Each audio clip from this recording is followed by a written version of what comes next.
Assalamualaikum warahmatullahi wabarakatuh dan selamat pagi.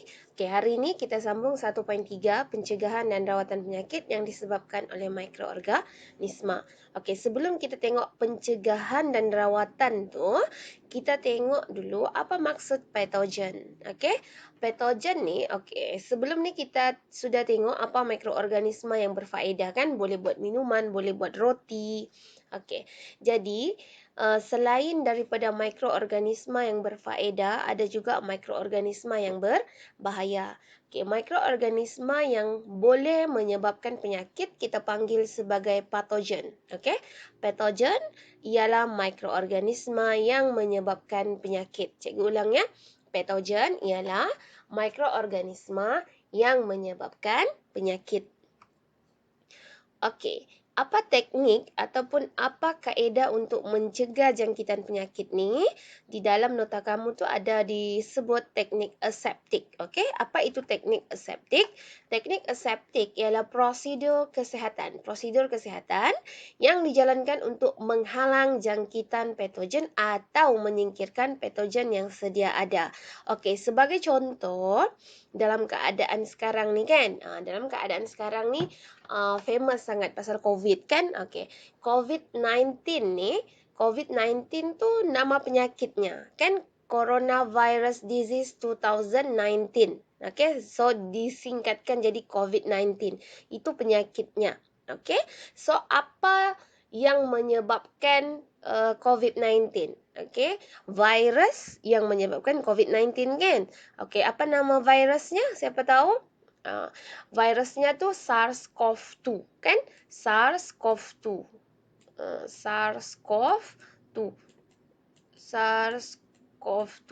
Itu nama virusnya. SARS-CoV-2 ni ialah virus yang menyebabkan penyakit COVID-19. So SARS-CoV-2 ini adalah patogen. Patogen yang menyebabkan COVID-19. So apa prosedur kesihatan yang biasa kamu nampak? Kan? Apa prosedur kesihatan yang biasa kamu nampak yang kita buat untuk menghalang jangkitan patogen atau menyingkirkan patogen yang sedia ada? Kalau kamu ada pengalaman ada sebagai kontak rapat. Sebagai kontak rapat maksudnya ada orang yang kita kenal yang rapat dengan kita tu dia positif COVID-19. So Kementerian Kesihatan akan pergi rumah kita, dia akan sanitize rumah kita kan? Dia akan sembur semua rumah kita. Itu adalah salah satu cara untuk menyingkirkan patogen yang sedia ada, supaya kalau ada patogen yang menyebabkan COVID-19 dalam rumah tu dia mati. Lepas tu ataupun menghalang jangkitan patogen ni prosedur yang kita selalu buat. Yang selalu kita buat, kita kena sanitize tangan, kena pakai mask. Semua itu adalah prosedur kesihatan yang perlu kita jalankan untuk menghalang jangkitan patogen kan. Sebab mencegah lebih baik daripada merawat. Hal ini mencegah seseorang daripada dijangkiti oleh patogen adalah lebih baik daripada kita merawat kan. So ini adalah contoh-contoh teknik aseptik. Contoh-contoh teknik aseptik ada 1 2 3 4 5. Yang pertama pensterilan, yang kedua pendidihan, penggunaan antiseptik, penggunaan disinfektan dan penggunaan sinaran. Mula-mula sekali kita tengok pensterilan. Pensterilan itu apa? Pensterilan adalah proses. Proses membunuh atau menyingkirkan mikroorganisma daripada objek atau persekitaran.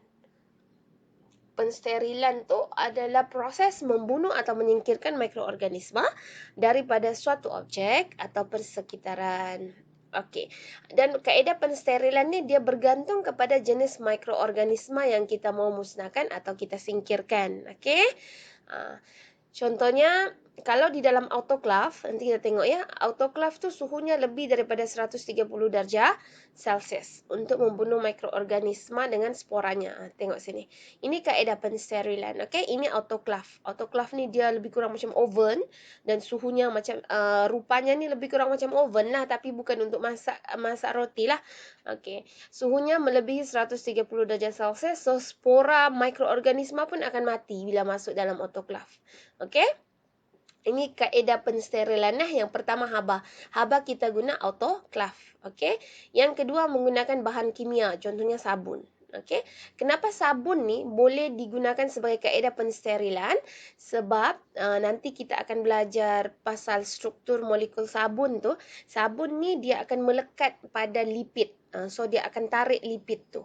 Jadi mikroorganisma ni sebahagian besarnya dia punya membran tu ada lipid. Bukan sebahagian besarnya. Memangnya membran selnya tu ada lipid, kan? Jadi sabun akan melekat pada membran selnya tu dan dia akan menyingkirkan menyingkirkan mikroorganisma tu. Sebab tu kita boleh cuci tangan kita untuk mengelakkan COVID-19. Kita boleh menyuci tangan kita dengan sabun kalau tiada sanitizer, kan? Okey, lepas tu sinaran. Okey, sinaran kita guna sinar ultra ungu ataupun sinar gamma. Okey, contohnya kalau bilik pembedahan kita guna sinar gamma ya, bukan sinar ultra ungu sahaja, sinar gamma pun boleh. Okey, kemudian tekanan tinggi kita guna pressure cooker lah, periuk tekanan. Periuk tekanan. Kalau penapis, kita guna penapis mikron. Okey, penapis mikron ni dia boleh menapis mikroorganisma yang dia punya besar 0.1 hingga 10 mikrometer. Okey, 0.1 hingga 10 mikrometer, sangat kecil sebenarnya ya. Dia boleh tapis mikrob tu daripada air. Okey.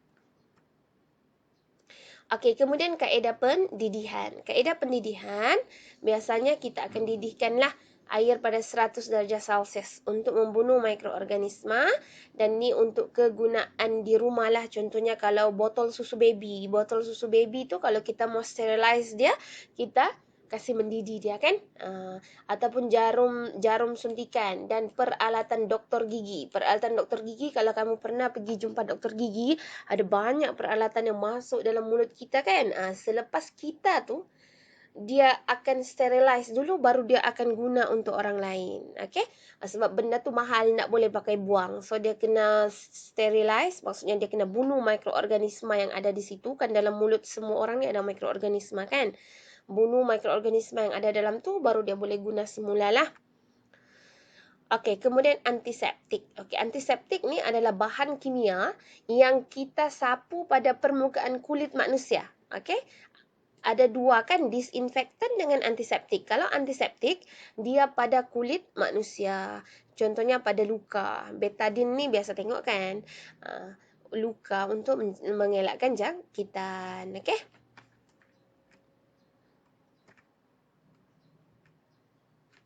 Ini biasa kan nama ini alkohol. Okey, alkohol 70%. Okey. Kalau sanitizer, sanitizer lah, kalau dia mesti alkohol 70% baru dia boleh membunuh COVID-19 punya virus tu. Apa nama COVID-19 punya virus tadi? SARS-CoV-2. Okey. Okey, ini contoh ubat lah yang disapu di permukaan kulit manusia ataupun haiwan, itu kita panggil sebagai antiseptik. Okey, kalau bahan kimia tu kita apply bukan pada kulit manusia ataupun haiwan, dia pada peralatan ataupun bilik ataupun tempat, kan? Itu kita panggil disinfektan. Okey, contohnya bahan peluntur. Okey, bahan peluntur ni Clorox. Okey, kalau kamu perasan yang KKM pergi rumah kita, dia sanitize pakai pump tu, kan? Itu dia guna alkohol. Clorox. Dia guna Clorox. Okey, kemudian hidrogen peroksida dan cecair klorin.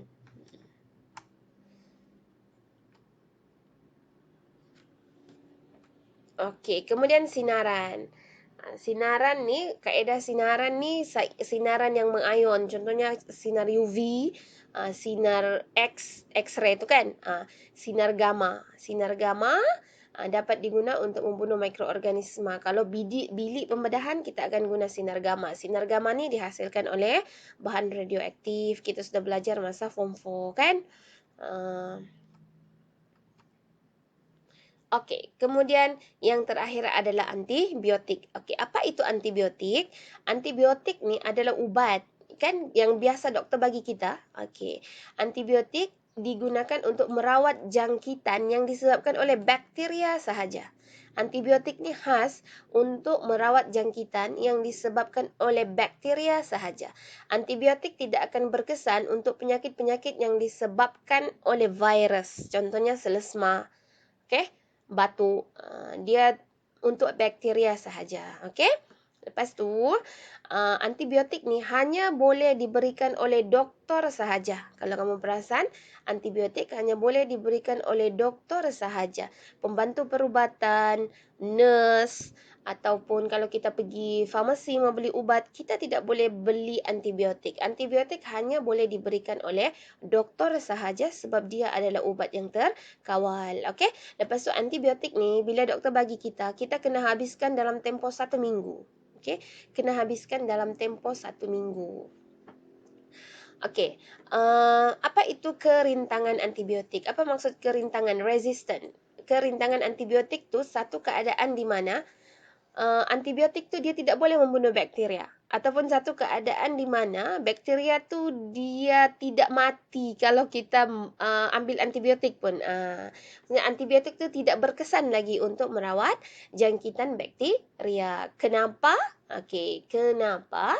Okey, ini puncanya. Penggunaan antibiotik yang berlebihan. Sebab itu, antibiotik ni dia hanya boleh dideskripsikan oleh doktor sahaja. Sebab dia ubat terkawal, tidak boleh dimakan secara berlebihan. Bila kita makan secara berlebihan, akan berlaku kerintangan antibiotik. Di mana bakteria dalam badan kita tu, dia imun sudah. Dia kalau, macam kamu kan, kalau hari-hari di rotan, kalau orang yang jarang di rotan, rasa sakit bila di rotan. Tapi kalau hari-hari di rotan, kita akan rasa, oh, ndak apa di rotan kan. Begitu juga bakteria tu. Kalau kita makan antibiotik banyak sangat, nanti dia akan berlaku kerintangan antibiotik lah. Dia tidak apa-apa pun kalau kita makan antibiotik. Dia tidak mati pun oleh antibiotik tu. Macam tu. Okey, penggunaan antibiotik yang tidak tepat. Contohnya merawat jangkitan yang disebabkan oleh virus seperti sakit tekak, demam, selesma, batuk biasa dengan antibiotik. Okey. Selesma ni disebabkan oleh virus. So antibiotik tidak akan berkesan lah. Tapi biasanya kalau kita demam semua tu doktor akan bagi kita antibiotik juga sebab ada banyak faktor lah. Bukan sahaja disebabkan oleh selesma kita tu disebabkan oleh virus, tapi jangkitan di tekak kita tu kan oleh bakteria. Jadi antibiotik yang dibagi tu bukannya untuk merawat selesma. Selesma disebabkan oleh virus ya. Okey, antibiotik yang dibagi tu untuk merawat jangkitan yang disebabkan oleh bakteria. Okey, kemudian sebab yang ketiga, tidak mengambil antibiotik dalam tempoh yang ditetapkan. Antibiotik kita kena habiskan dalam tempoh 1 minggu. Okey, kalau 7 hari lah, kalau sudah hari ke-8 antibiotik tu tidak habis, mungkin disebabkan kita terlupa makan ataupun ialah kita tidak ikut jadual yang sepatutnya kan. Bila hari ke-8 sudah buang, tidak perlu dimakan sudah. Okey, hari ke-8 dah habis buang. Okey. Okey, apa bahaya kerintangan antibiotik ni? Kerintangan antibiotik menyebabkan kita mudah terdedah kepada lebih banyak penyakit. Kenapa? Sebab bila kita makan antibiotik, kita bakteria tu bakteria tu dia tahan, dia okey je. Kita banyak makan antibiotik pun dia okey je. Okey, kalau orang satu lagi, bila orang ni dia selalu ambil antibiotik yang berlebihan, dia perlu satu dos yang lagi tinggi untuk membunuh bakteria yang ada di dalam badan yang menyebabkan penyakit. Jadi bila kita makan banyak sangat antibiotik, nanti dia akan efek buah pinggang kita. Jadi antibiotik hanya boleh diambil berdasarkan arahan doktor yang dideskripsikan oleh doktor. Okey, itu sahaja. Terima kasih.